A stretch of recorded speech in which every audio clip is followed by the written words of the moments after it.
UG Tamil lesson. இன்னைக்கு நம்ம தமிழ் இணைய கல்விக் கழகம் இதை பற்றி தான் முழுமையாக பார்த்துக்கிட்டு இருக்கோம். இதில் நம்ம என்னெல்லாம் பார்த்தோம் அப்படின்னு பார்த்தீங்கன்னா, தமிழ் இணைய கல்விக் கழகத்தினுடைய நோக்கம் என்ன, அவற்றினுடைய குறிக்கோள் என்ன, அவை உருவாக்கிய கல்வி திட்டங்கள் என்னென்ன, அவற்றினுடைய இதர திட்டங்கள் என்னென்ன, இதெல்லாம் தான் நம்ம முழுமையாக பார்த்தோம். நம்ம இந்த வீடியோவில் இதனுடைய தொடர்ச்சியை பார்க்க போகிறோம். இதில் நம்ம முதல்ல பார்க்க போகிறது தமிழ் பரப்புரை கழகம். தமிழ் மொழிய 2ஆம் மற்றும் 3ஆம் மொழியா வெளிநாடுகள்ல கற்பிக்கும் அமைப்புகளுக்கு நிதி உதவியை வழங்குவதும் மற்றும் அந்த ஆசிரியர்களுக்கு பயிற்சி அளிக்கிறதும் தான் தமிழ் பரப்புரை கழகமானது உருவாக்கப்பட்டது. இந்த தமிழ் பரப்புரை கழகத்தினுடைய பணிகள் என்னென்ன அப்படின்னு பார்த்தீங்கன்னா, சிலம்பாட்ட பயிற்சிகளுக்கான அடிப்படை பயிற்சியை காணொளி வழியா அவங்க வீடியோ வழியா வழங்குறாங்க. தேவார பாடல்களை சமகால இசை மற்றும் காட்சிகளா வழங்குறாங்க. ஆசிரியர் கல்வியல் பல்கலைக்கழகத்தோட இணைந்து வழங்குறது இதுவும் இவங்களுடைய பணியாக இருக்கின்றது. அடுத்த தலைப்பு நம்ம நூலகம் பற்றி தான் பார்க்க போகிறோம். தமிழ் இணைய கல்விக் கழகத்தில் ஒரு நூலகமானது இருக்குது.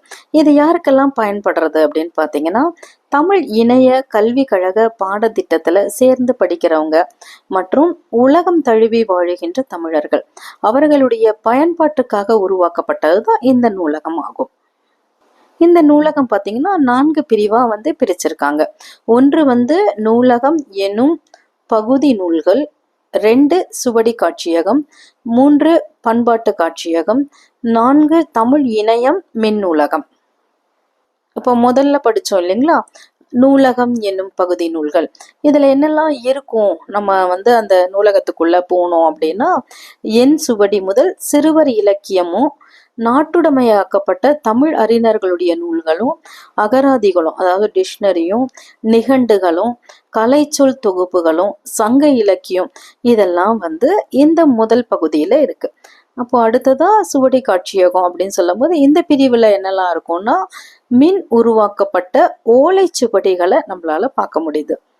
3ஆவதா நம்ம பார்க்க போகிறது பண்பாட்டு காட்சியகம். இதில் பார்த்தீங்கன்னா, தமிழ்நாட்டில் இருக்கிற திருத்தலங்கள், திருவிழாக்கள், வரலாற்று சின்னங்கள், கலைகள், விளையாட்டுகள், திருக்கோவில்கள், சாலை வரைபடங்கள் இதெல்லாம் நம்ம இந்த பண்பாட்டு காட்சியகத்தில் பார்க்கலாம்.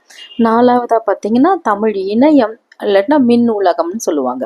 இந்த பிரிவில் பார்த்தீங்கன்னா தமிழ் இலக்கியம், சமயம், வரலாறு, மருத்துவம் ஆகியவை பற்றிய நூல்களும் பருவ இதழ்கள் மற்றும் பனை ஓலைச்சுவடிகள் இது எல்லாத்தையுமே நம்ம இதில் பார்க்கலாம். அடுத்ததான் கணினி தமிழ் வளர்ச்சி. தமிழ் மொழியினுடைய மேம்பாட்டுக்காகவும் வளர்ச்சிக்காகவும் அவற்றுக்கான பணிகளையும் கணினி தமிழ் வளர்ச்சியானது பல்கலைக்கழகமானது பல்வேறு வகையான அமைப்புகளை கொண்டு செய்து வருகின்றது. அவற்றினுடைய பணிகளில் ஒன்றுதான் தமிழ் மென்பொருள் மேம்பாட்டு நிதி. இது எதுக்காக பயன்படுத்துறாங்க அப்படின்னு பார்த்தீங்கன்னா, தமிழ்ல புதுசா ஒரு மென்பொருளை உருவாக்கவோ, அதாவது ஒரு சாஃப்ட்வேரை உருவாக்கவோ அல்லது ஏற்கனவே இருக்கிற ஒரு சாஃப்ட்வேரை மேம்படுத்துறதுக்காகவோ இதை ஒரு நிறுவனத்திற்கோ அல்லது ஒரு தனி மனிதனுக்கோ வழங்குற நிதியாக இருக்கிறது தான் தமிழ் மென்பொருள் மேம்பாட்டு நிதியாகும். இதனுடைய தொடர்ச்சியை நம்ம அடுத்த காணொளியில பார்க்கலாம். நன்றி.